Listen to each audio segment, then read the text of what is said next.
All right, welcome back to the We Not I podcast. Yeah. Today I'm pleased to be joined by Leah Yvonne Smith, and Leah is a social worker here in Nashville, Tennessee, and we're excited to have you on. Thank you. I appreciate the opportunity. Thank you so much. Yeah, and your first podcast too. So, Yes, first ever. This is really exciting to try something new. So I do appreciate the invitation. It's really nice to participate in discussions with mental health. yeah, absolutely. So, I try to give the listeners a little bit of background. We met at our friend Jerome Moore's Deep Dish Conversations, Hmm. all about the criminal justice system in Nashville. And you stood up during the Q&A and asked some insightful questions about, the youth and criminal justice and mental health. And kind of that's what spawned me to approach you afterwards and, um, say, let's chat about it. Let's talk more about mental health, your experience as a social worker and your experience in Nashville. So excited to dive deep into some of those topics today. Absolutely. Thank you. So do you want to, I guess, give a little bit of background of your experience and how long you've Absolutely. been? So, my name is Leah. I am a licensed master social worker here in Tennessee. I passed my test and earned my license in 2022. I have a master's degree in social work from Tennessee State University that I earned in May of 2022. I also have a Bachelor of Science degree in Family and Consumer Studies from Middle Tennessee State University in Murfreesboro. So, between my education and work experience, I have learned a lot about families, adolescents, lots about mental health, behavioral challenges, and you will be surprised at the different struggles that people have. I didn't realize how prominent mental health concerns were until I started to get into this field and started working with the youth. Yeah. And what was it that kind of inspired you to get into mental health? So when I was in high school, I learned about mental health issues within my own family. And I learned a little bit as the other person was going through their challenges and learning as well what was going on with them. When I was in high school, I took a class that was psychology and sociology.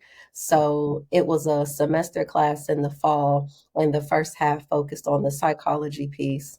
The second half focused on the sociology piece. And shout out to Mr. Wise from Knoxville.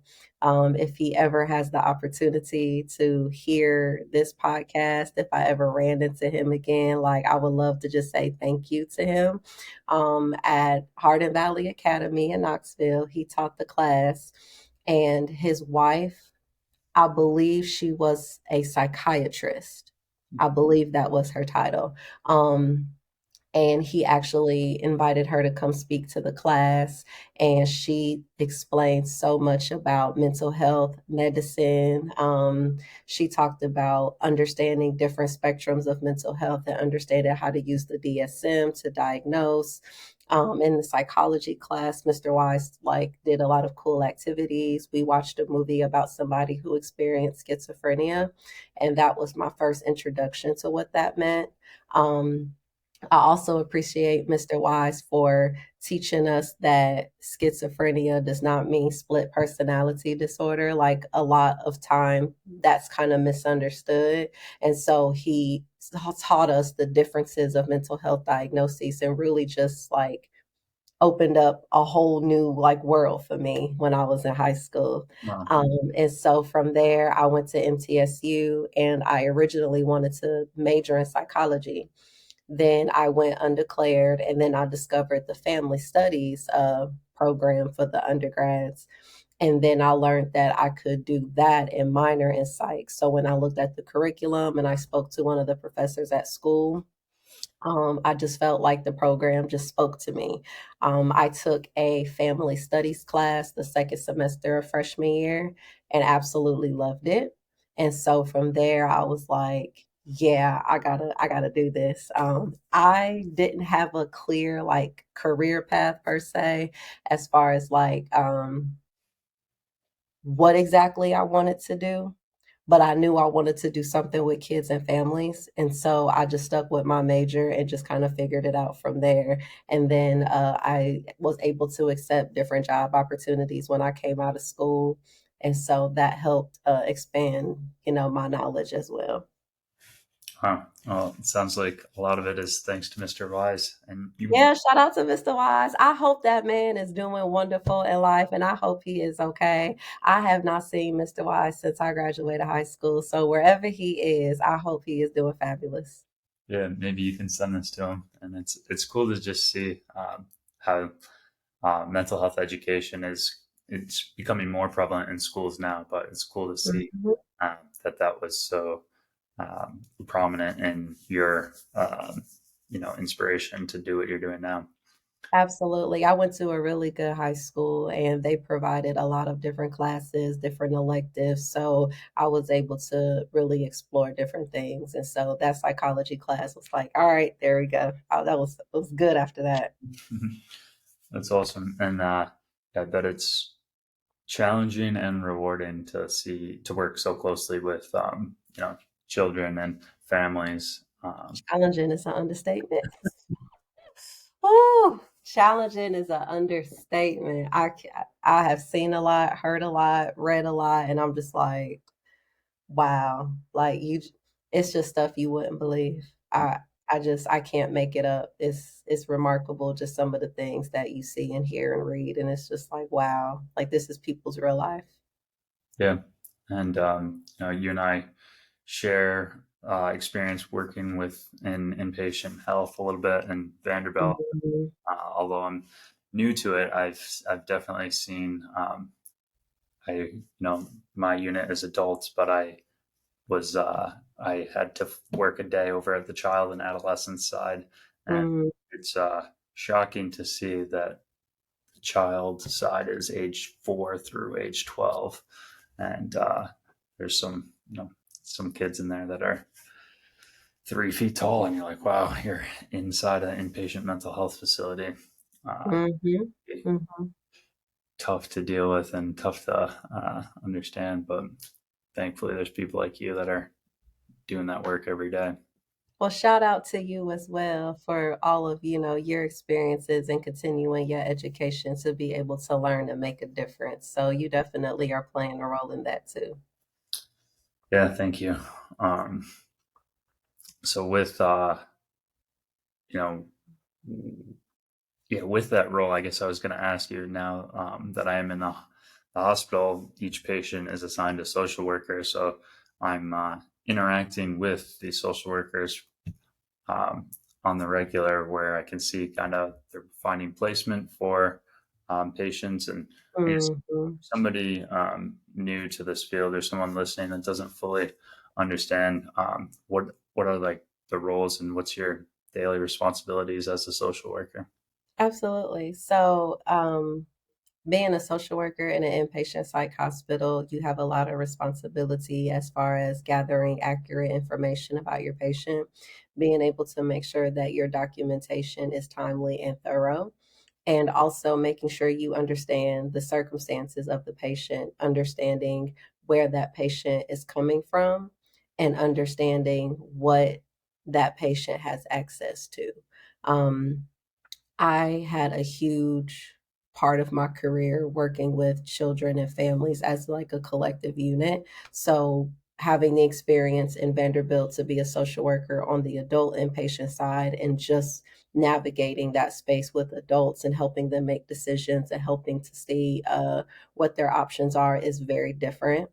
I did not realize how limited some people are as far as support, resources financially, transportation resources. For some people, they don't even have the ability to get to a pharmacy to be able to take their medication on a regular basis. Some people are homeless, and I'm seeing more and more of that. I've also learned that there are a lot of adults who are living in group homes because they cannot function like in everyday society like you and I. And what I mean by that is, you know, the average adult would probably get up, go to work, pay your bills, whether that's rent, mortgage, childcare, transportation costs, whatever that is. Um, I've met a lot of adults where those everyday life skills are a challenge. Those everyday life skills are just incomprehensible. Some people have to live in a group home or some type of sober living home because they are unable to get up every day and not drink on their own. But living in a sober living home, like a group home, you have people that are responsible for the home, people that help take care of it, people that are making sure the lights are paid, making sure there's food and things like that. They also help with transportation. All that adult has to do is maintain, like, if there's a rent payment for there, they would just have to pay the rent every month. And the people or company or organization that manages that group home or that sober living home, they take care of all of the everyday, responsibilities.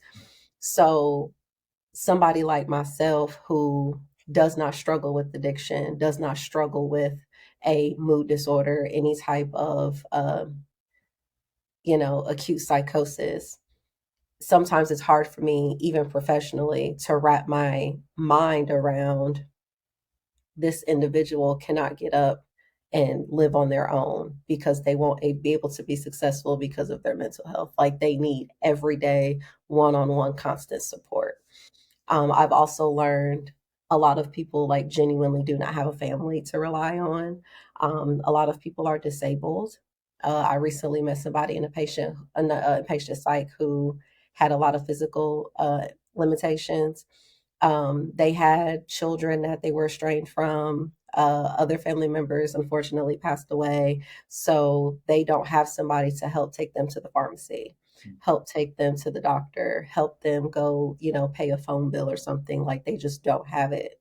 So a lot of people are just stuck and isolated. And it's really sad to see that. Yeah, definitely. So you're kind of facilitating those introductions to the group homes and hmm trying to So work. when we meet a patient, we'll ask, like, do you have insurance? That's the first thing we ask. Do you have insurance? Do you have income? And depending on where they came from, we would ask if they have any family supports or if they have somewhere to go. Some people that are homeless were brought into the emergency room and then transferred to inpatient psych for suicidal ideations or erratic behavior, actual suicide attempts. I have read reports where police officers may have, like, gotten somebody off the side of the road, found got somebody off the side of the bridge, took them to the ER. From there, they got booked inpatient for psych. So it's a ripple effect. And even people that may have financial resources, it's not a lot. I've met people who get, like, the Social Security income or the Social Security disability insurance. I've met people that get $2,000 a month, and I've met people that get $700 a month. Wow. And if you live anywhere in Davidson County or bordering Davidson County, I don't know where you expect somebody to live if they're only bringing in $700 a month. Right. And, trying to get in line for a housing voucher, those waiting lists are so long. They're only open certain times. The rural communities have it the worst because they don't have a quarter of the resources that people have who actually live in Davidson County. Hmm. There is a huge, huge difference between living in a city and living in a rural county. I did an internship in Bedford County, and the organization I worked for served Bedford, Lincoln, and Moore County, Tennessee. There is nothing out there, and the resources that they have are very limited. People have to either go to Murfreesboro, come all the way to Nashville, or try to get to Chat, Manchester for certain type of services because the rural communities are just very spread out. Hmm. Yeah, it's, I mean, you think of, I had a conversation about like the tax structure too. So Nash or Tennessee doesn't have the state taxes that other states like California have. So Mm-mm. inherently, there's not as many like pillars of resources. Or I've seen already a couple cases where a patient would be like either not old enough for a retirement home or not quite sick enough for a certain type of care. And there's a lot of these gaps. People are in limbo. If you do not have a family support, a spouse, or some type of connection, you are really in limbo. And it's just kind of like fend for yourself. As I've gotten older and understood more about politics, I understood that, Tennessee, we do not have a state tax. So I guess we're considered like a welfare state because we get all of our funding from federal government and then like local property tax or whatever. And I apologize because I am not as politically savvy. So if my terminology is incorrect, I do not want the politicians or people that are in that field Yeah. to listen to our podcast and think, who is she? What are you talking about? Like, I am speaking from a limited scope. Okay. I am not as knowledgeable. So I apologize in advance if my terminology is incorrect. But yes, that I believe what you said is accurate. And unfortunately, a lot of people in the state don't realize that in order to have services, you have to have money to pay for it. Mhm. So we can complain all day about we don't have this, we don't have this, we don't have this. Well, if you look at what other states have compared to what we don't have, that's why we can't get access to things. It takes money.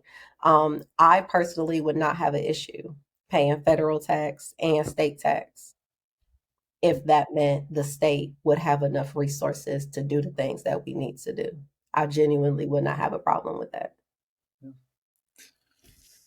Yeah, and I mean, I know the homeless population in Nashville is having, it's getting worse. It seems. I as well am not, as up to date in the news or the politics of the or the landscape of the politics, but um, I believe there was something recently or within the year where like homeless can't be in public areas anymore or something of that sort. Yeah, it was something of that nature. And basically, if you were like on the side of the road, if you were like under bridges or like certain type of public, like state property areas, that it would be criminalized.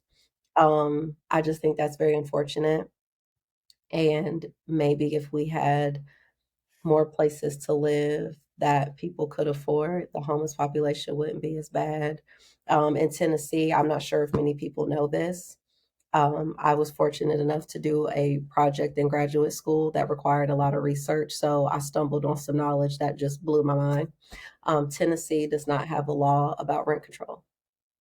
We Oh, do not have any rent control laws. We do not have any rent limitations, rent restrictions, none of that. We do not have a law to assist with that issue. Based on what I read when I was in grad school, it's like it's against the Tennessee Code annotated for a local government to impose any type of law or policy that would limit how much somebody can charge for a place to live. So anybody can go to any zip code in the area, build whatever they want, charge whatever they want, and there's nothing that anybody can do about it because we don't have any rent control laws. wow. You think about that in a fast growing city like Nashville. With, yeah, it's like you look around everywhere and there's condos being built in neighborhoods that didn't have them, and you wonder where these people are going to go. Or, I mean, I think that was part of the conversation too that night at Jerome's event. Yes, Like, it was. It was. It's sad. Like I'm not in favor of building all of these things and pushing people out. I'm not in favor of that. But I think a mixed income neighborhood would not be bad. But I don't feel like you should build a mixed income neighborhood at the expense of putting people out that's already there. You know what I mean? Like there's ways to do that. And the reason why I say I would be in favor of like a mixed income neighborhood is because a lot of stuff is fueled by local property tax. So, like public school education and things like that are funneled by the federal taxes that we get and then local property tax. So, Yeah. when you look at areas of concentrated poverty, areas where it's very low income, they're not going to have a lot of taxes and things coming in. It's a low income area. So, you have all this poverty concentrated in one area. And then you have richer areas, more wealthier areas that have more resources. Well, if you keep all of that divided, it's like you see how bad things can be when you don't have resources, Right. how well things can be when you have it. A mixed income community, I think, would help level the playing field. But I do not believe that you have to push people out that's there. Just enhance the area, but you don't gotta push everybody out. Right. Yeah. I see what you mean. If you bring in more people or higher incomes, then inherently the community and like the schools get better. Um, Mhm. time. Yeah, it's interesting to think about because Because it's when you think about concentrated poverty, like look at historically how things have occurred the last 100 years and, redlining in areas a century ago, all of that stuff had an impact all of these years. And then you have situations like today with the gentrification and stuff. It's like what do you expect people to do that are confined in an area, limited resources? Everybody in the area is of lower income. There's not a lot of opportunity. People are going to start to get into survival mode, but if you have things mixed up, that means there's money funneling into property taxes and things like that. So it's not just one side of town that got the highest graduation rate, all of the resources at school, and everybody gets a 30 on the ACT. And then you have the other side of town, the other side of the tracks, or however you want to word it, where there's people that have nothing, can't read, low opportunities, low services. You see that vast difference. right. So mixed income neighborhoods may help kind of level that playing field a little bit. More money coming in, more resources coming in, everybody can have an opportunity. Yeah, yeah. I think of a place like East Nashville where it seems like it's growing, and for a young couple like myself and my girlfriend, it seems like a nice place to move into. And yeah, like I'm almost 2 years into Nashville, so I'm starting to understand the other neighborhoods, but I can totally see how there's certain suburbs that are um, like one way, or I think that was part of the conversation too. Like Brentwood, if a cop pulls you over, it's way different than in up on like the west side. I live like right in Germantown, by West Jefferson Street and Rosa Parks, and it's Mhm. a pretty big contrast, one side of Rosa Parks versus the other. Um, but yeah, it's I think you're right on where a little bit of money and mixed neighborhoods would help the overall, because it just seems like Nashville's growing so fast. Nashville is growing fast, and I feel like, and again, all the people that are going to listen to this podcast that may be a little bit more well versed in politics than I am, I apologize in advance if I stir the pot with any comments that I make in this podcast. And then it's not a reflection of Garrison as a person, and it is not to make anybody look bad. I just want to put that disclaimer before I start speaking. This is not to make this podcast the bash session. I just want to make that clear. My personal bias, my own perspective of life opinion. This is just my opinion. This is not facts. You cannot go fact check me on Google. This is my opinion out of my brain. All right. I do not believe that our government supports the diversity in Nashville.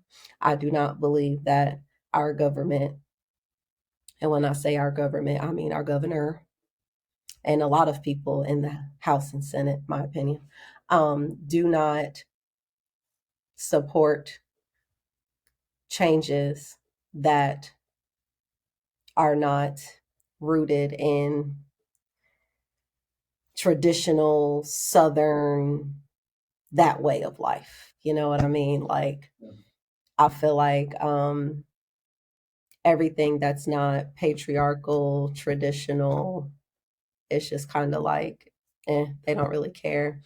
If you look at some of the legislation that's been passed and different things, it's like, wow, like y'all won't even enforce gun safety in this state.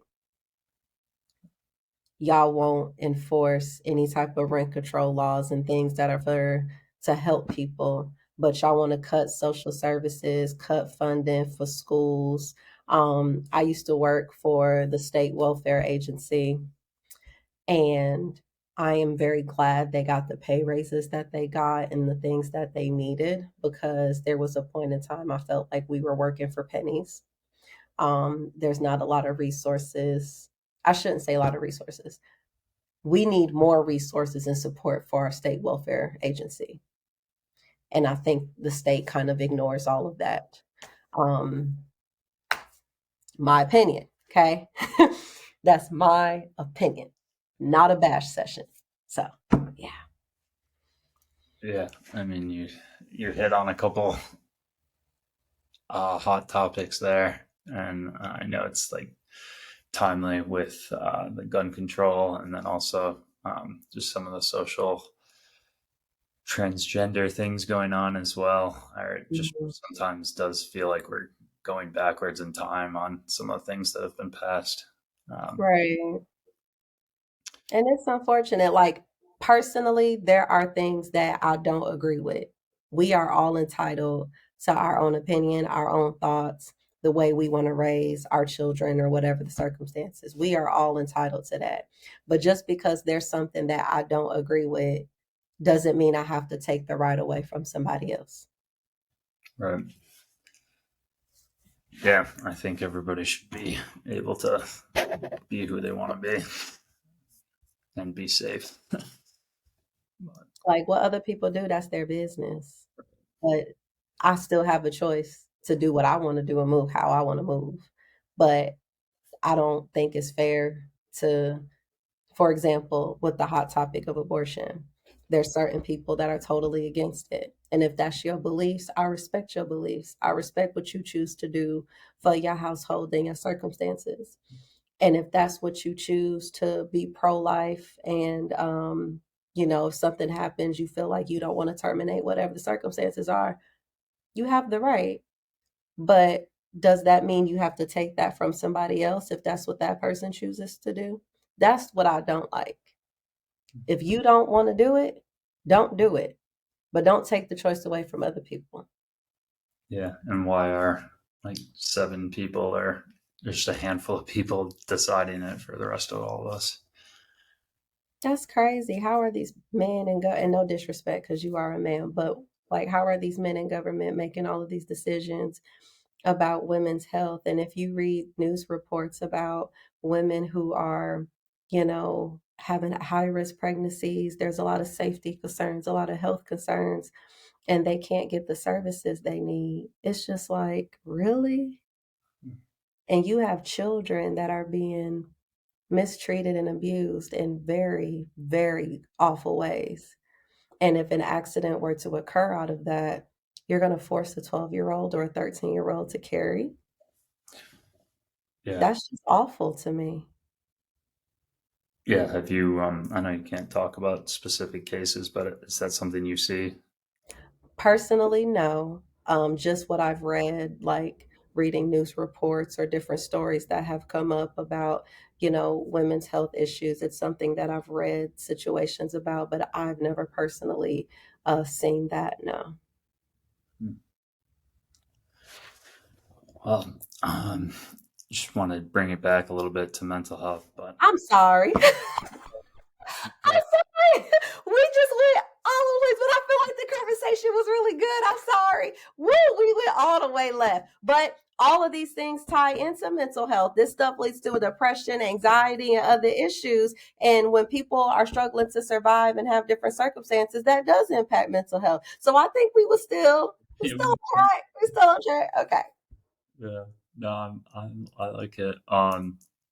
So yeah, all these things obviously could lead to stress, and um, depression, and I was gonna kind of come around to, either some of the positives that you've seen, or either what works for you and your mental health, or what you've seen, some of your clients or patients, cases, from a positive turn, some of the things that they do that, that just helps them live a better life. Therapy. Based on what I've seen with other people, the ones who attend therapy, attend some type of group, attend some type of AA, NA, some type of support mental health environment, they seem to do well. Just somebody to support them through their journey of their mental health. Um, I wish that people could have therapy more often. It is expensive, and everybody's insurance policies are different. So some people would like thrive with therapy every single day if they were able to. Well, But unfortunately, everybody is not able to financially maintain that. Another thing I've noticed that works is just genuine support. The people who have family and friends to assist, even if it's just a ride to the grocery store, a ride to get medicine, um, people that can call somebody to go live with for a little while they get on their feet. You see a big difference with those patients in comparison to the ones who genuinely have nothing. hmm. Yeah, it's like, yeah, even, I notice it too with visitation. Some patients have more Mhm. visitors than others, and even, yeah, having a phone call or and stuff goes a long way, especially when you're in a darker place, or Absolutely. when, It makes you realize, if you could pick up the phone and call 5 people for help, you are more fortunate than others. Like, I can't emphasize enough when I say there are people out here with absolutely nothing. hmm, yeah, he makes you grateful for the people that you have in your life. Absolutely, absolutely. Do you feel like you are in a good place where you have support in what you need? Yeah, I do. And I told you a little bit, I think, at the event and in person, but during my challenges and mental health struggles of my own, in my early 20s, my mom was there, like, every chance she could be, and my whole family was really supportive, and friends Mhm. with me too, and just friends that stuck with me throughout the whole time, and always felt that love and connection. But then I noticed other people that didn't have that, and didn't have any phone calls or visitors, or It's sad, but uh, I'm glad that you were able to be one of those people that you had the support and the resources that you needed. I'm very glad that you were able to get through those challenges. yeah, me too. And that's part of the reason I want to go. I decided to go back to school. Just realizing that, like, wow, I went through all of this, and it was so hard for me. But yet I have a family support system. My family had, the money to pay for my insurance and all Mhm. the therapy I could want, and a lot of people don't have that.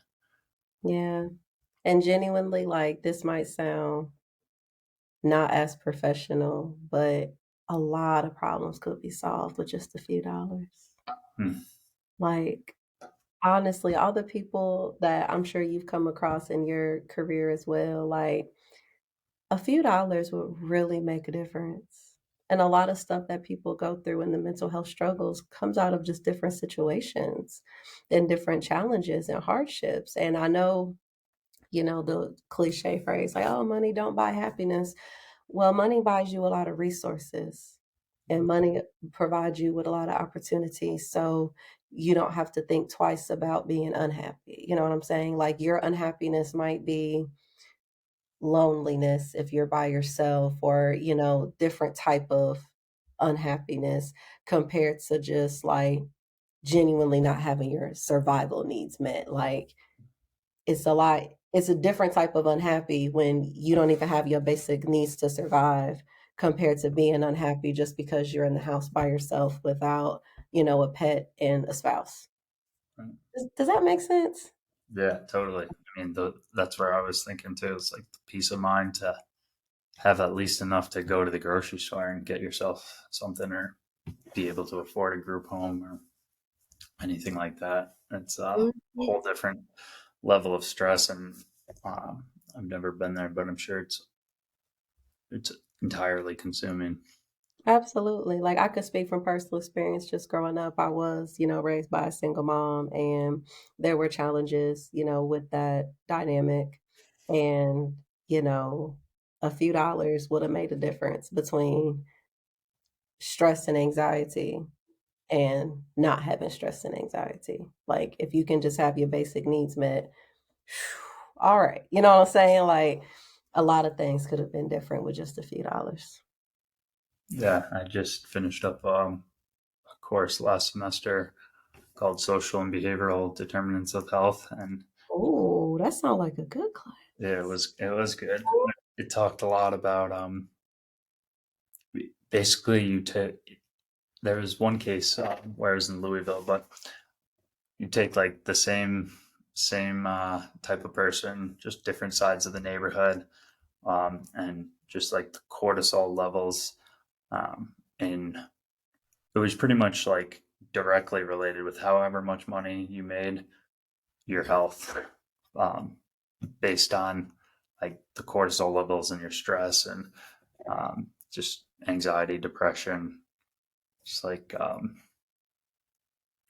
I'm not explaining this as well as I could be, but uh, yeah, the money that you made, the food that you ate, everything was. And then they were saying it was also like generational, where it would get passed down if you had that stress. Actually, yes. And to get back to you talked earlier about the Breakfast Club, but Charlemagne the God, I met him a couple of years ago at a book Yeah, I signing. hear. That is so cool. Oh, I'm jealous. That is so cool. It's the Breakfast Club every day. I'm so jealous of you right now.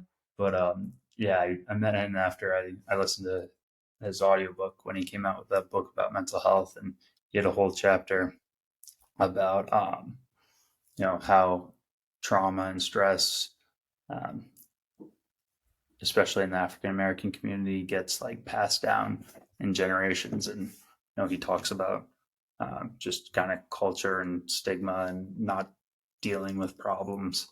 Um, but it was fascinating. Nice guy. Yeah, I would like to read his book. I think he definitely helped, especially in our community, like being vocal about mental health. I definitely agree that in our culture, a lot of stuff historically was just swept under the rug. You don't talk about, you just wake up and deal with it. Um, Mental health was just very taboo. It's like, okay, you're sad, go wash your face and pray about it, but you better go to work and take care of your responsibilities. Like there was no such thing as postpartum depression and oh, I don't feel good. It's like, okay, we all don't feel good. Get up and get your life together. Like that's just kind of what it was. You just had to do it. Um, I could see where that came historically. When you look at a lot of unfortunate events in our country's history, the Black community just didn't have a lot of access to anything resources, education, medical care. So a lot of stuff was just like, okay, that's not for us. And when you look at from a psychology perspective, a lot of the theories that we practice on, a lot of the approaches and things that were taught in therapy and mental health were very patriarchal views. And a lot of it was tested and observed and studied with non minorities. So I could see where historically mental health stuff was like, that's not for us. That's interesting. I never knew that or thought about that, where um, you know the research was conducted in a way that didn't include minorities. Hmm. I'm sure that has a ripple effect. And there was also, even just taking a physical health perspective, I remember there was this story that was going viral and circulating on social media about historically, even like health stuff, nothing was ever observed or tested, or like there were no visuals on people of color. So looking at different like skin diseases and stuff, everything was tested on lighter skin, Caucasian skin. Nothing was really tested on brown skin. So it's like, how can you accurately provide health when you're not even learning how to provide health services for everybody? And there was a doctor, I don't remember if he was an intern in school or he had all his credentials, but there was something going viral where this man had drew like medical pictures and stuff, but drew it with like darker color skin. So he was just showing like, look how all this stuff is taught on lighter skin and Caucasian skin. Nothing's taught on our skin. So look at the differences. Like, and just learning how to like practice in health in general, a lot of stuff wasn't really studied and observed with us. The negative stuff was, but not the other stuff. Yeah, it's yeah, important to be inclusive for the learning as well. Just but did you also want to, before we kind of wrap up here, touch on anything? Oh, actually, I'll, yeah, I'll ask this one, and then I have one more. But Okay, go ahead. I'm here for it. Go right ahead. uh, is there anything that you do nowadays to one help you like decompress from your job, and then also just like what you do, anything general to help your mental health? Um, Oh, like you're driving home from a stressful day. How are you taking care of yourself? I like to sit on my couch. I'm not gonna lie to you. Everybody has their own way of dealing with a stressful day, and everybody's circumstances are different. I could speak on myself being a young single adult that does not have children. So my ability to come home and decompress may look different than somebody else that has a family and children to come home to. But I like to come home, and if I didn't pick up something to eat on the way home, figure out what I'm going to eat, cook something. I do enjoy making a little meal for myself. Um, I like to sit on my couch. There are some days, and I don't even mean for that much time to go by, but like there's some days I would come home, grab something to eat, sit on my couch, and like 2 hours go by. And I'm just like, I could have did laundry. I could have read a book. I could have went and cleaned and organized something. I could have washed my dishes. I just sat there because I just needed to just sit and just be for a minute. You know what I'm saying? Like, I want to watch trash reality shows. I want to laugh. I want to look at my phone and see, what's on the social media, laughing on TikTok or whatever. Like, I like to come home and just sit on my couch and just be to myself. If I'm super, super motivated, which I'm trying to get back into, I do enjoy exercise. For me, exercise isn't so much about, oh, I'm trying to get skinny or anything. It's just genuinely good for your health, your heart health, your body, just to be active and exercise. So I like that. And really just having a clean space. I enjoy getting things cleaned, organized, making sure clothes are put away, making sure my kitchen is clean. Like having a clean space makes me feel better. So those are some things I just do for my mental health. Yeah, that's great. The clean space one's a new and unique one for the podcast, but that's so true. It's like even going to bed with no dishes in the sink. Like I've noticed that, and I try to do certain things like as like a nightly routine now, but Mhm. it makes such a difference. And then also like I've been just driving home in silence sometimes, where Isn't it wonderful? Oh my gosh. A good quiet ride home, let me tell you, that is such a blessing. Oh my gosh. I do that as well. I will get in my car, phone on do not disturb, windows down or whatever. And sometimes if you take the long way home, I don't judge you. yeah, I will not judge you. I'll definitely second that motion. Yes, nice quiet ride home. Absolutely. You walk out of there and you're like, You ever sit in your car in the parking lot for a little extra while before you go in the house? Yeah. Yeah. Self-care. Just gotta sit, just process your day, yeah, maybe make a to-do list on your phone or something. Just sit there. Like, yes, I support that as well. yeah. Especially the first couple of weeks because I worked the 6:45 to 3:15 shift. I was waking up extra early, and before my body fully adjusted, I would just come home and crash on the couch. Just Knocked out. I bet you had a good nap after work, didn't you? exactly.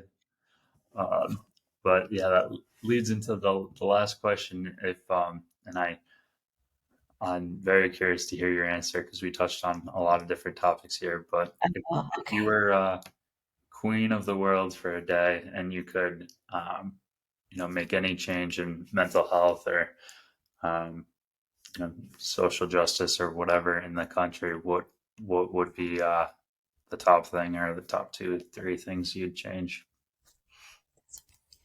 Question. Oh, that is an interesting. Okay, if I was queen and I could, you said two social justice issues that I could fix. Or one, or just anything with mental health, or yeah, anything, anything that we talked about, or in your world. Oh, ooh, ooh. I really gotta think about this one because there's so much that if I could wave my magic wand and just fix it, it would be fabulous. But if I had to touch on specific things, um, resources to end childhood hunger. Just based on my experience working with adolescents, you will be surprised at the decisions that a lot of teenagers made out of survival. Part of that survival being food, shelter, and financial. So I would say child hunger would be one.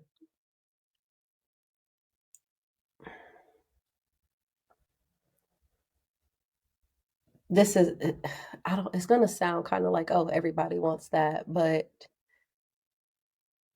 equal education system. And when I say equal, I mean every school, regardless of your zip code, regardless of the majority demographic of the area, all schools, elementary, middle, high school, charter school, whatever the classification is, everybody would have the same services.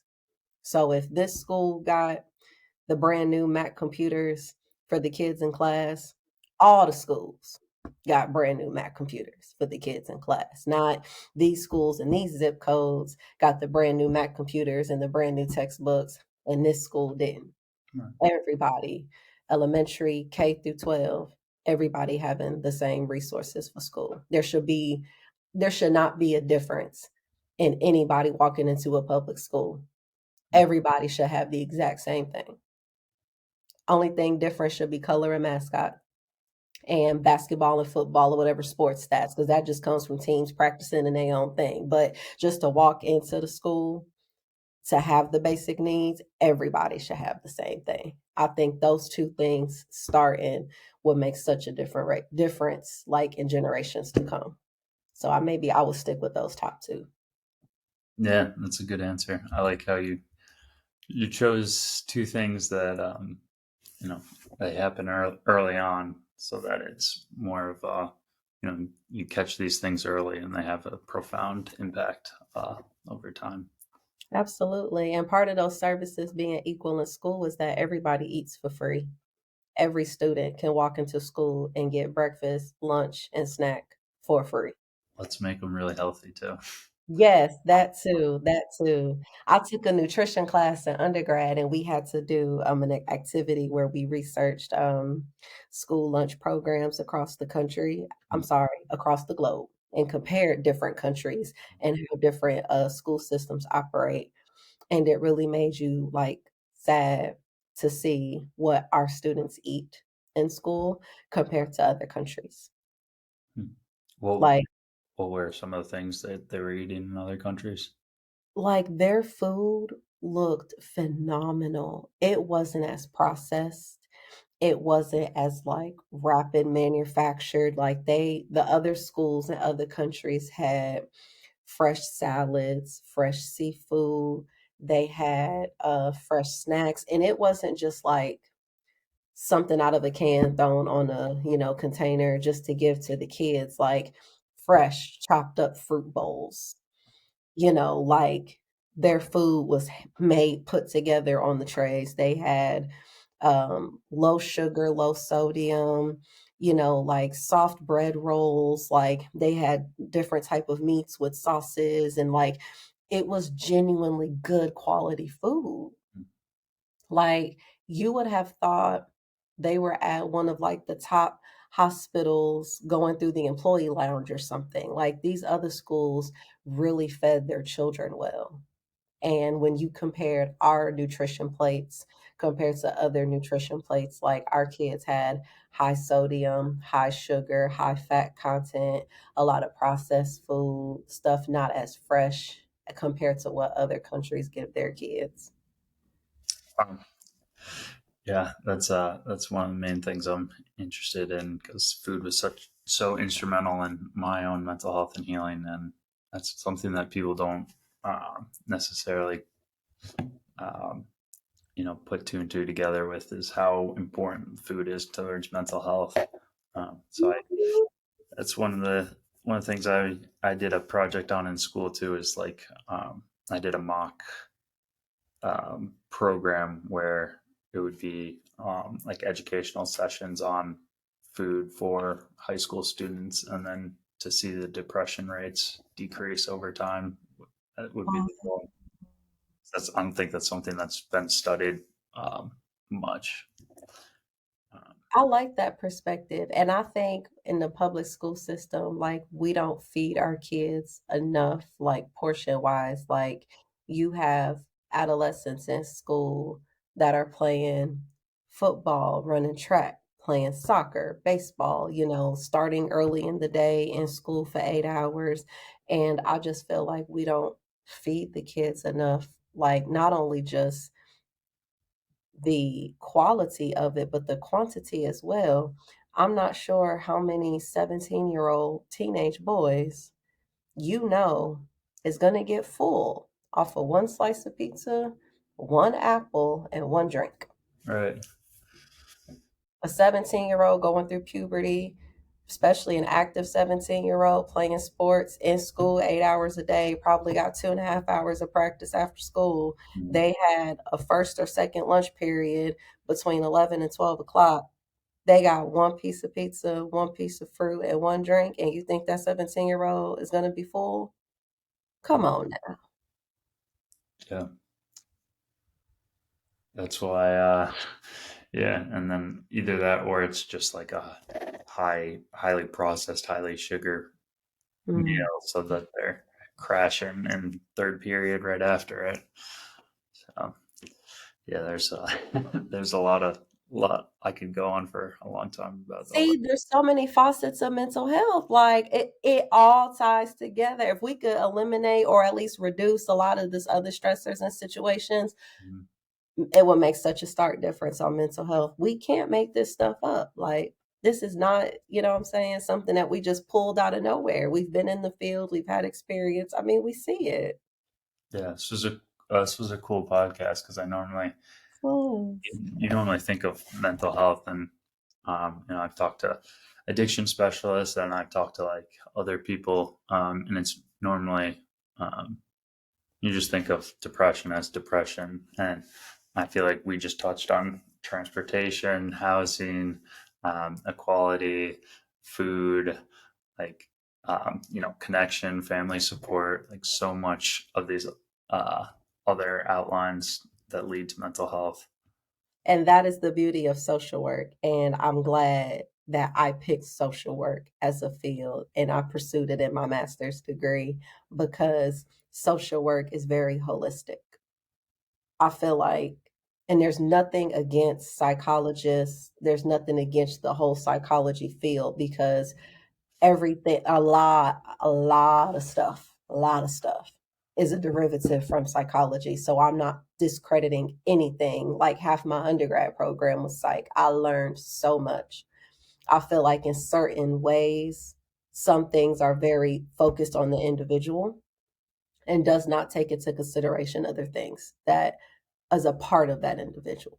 Hmm. In undergrad, I learned Bronfenbrenner's ecological systems theory, person and environment approach, where you have different levels of the environment and the impact it has on the person. And learning that in undergrad really stuck with me. And I hold on to that in my practice as a social worker, because somebody coming to me with depression is not just depression. It's not just I'm sad today. There's a story behind it. There's influences in the environment, different levels of the environment behind it. And I really, really appreciate the social work field and what we represent and the holistic approach that we take to treatment. Yeah, yeah, that's awesome. It's a cool way of looking at it as well. Mhm. Yeah, my mom's a functional medicine health coach, so she's of the similar kind of holistic approach of looking at an individual and looking at, you know, the the root causes of uh, a sickness or disease rather than just slapping a band-aid on something or looking at um, exactly the deficiency. So similar kind of an analogy there, but Well, shout out to moms. Hey, mom. oh, yeah, always. But cool. Well, how can is there? Do you have an Instagram or? I know I saw you on LinkedIn, but how can people kind of follow along or? Yes. So all of my social media accounts are literally my first and last name. So LeiyaJvonne is pronounced Leah Javon. And you can find me on Instagram, Twitter, Facebook, Snapchat. Um, am I missing something? TikTok. And then my friend sent me a link for this newer social media platform that's starting. I haven't signed up for it yet. I don't quite remember what it's called. I think I could tell you in a second. Is it Um, lemonade? Lemonade? Lemonade? what did she? What did she say? It was cool. She said, "Hey, you need to look at this and you can actually like get paid for content." It's called Fan Base. That's what it's called. She just sent me a new link and said, "Hey, there's a new social media platform called Fan Base. I have not started it yet, but that is something that I will go in and play around with. I'll probably be on there at some point, but all of my social media is just my name, Leah Javon. So y'all can find me, follow me, all that jazz. So yeah. Very cool. Well, thank you so much for joining the podcast. I hope it was Hey, thank you for having me. I appreciate it. We got to do this again. good. Yeah, and thanks to Jerome for putting on an awesome event where we connected. Yeah, I still follow him on social media and seeing a lot of different events and stuff that he's been having. I'm really glad he did that. I'm glad I got a chance to go. So I keep following stuff on social media to see what other type of events and forums will be in the area that I can attend. So I'll probably see you out again at some point. Yeah, hopefully. But all right. Well, thanks everybody for tuning in to this week's episode. Have a good day. All right, perfect. That was so fun. Oh my gosh, my first podcast. That was fun.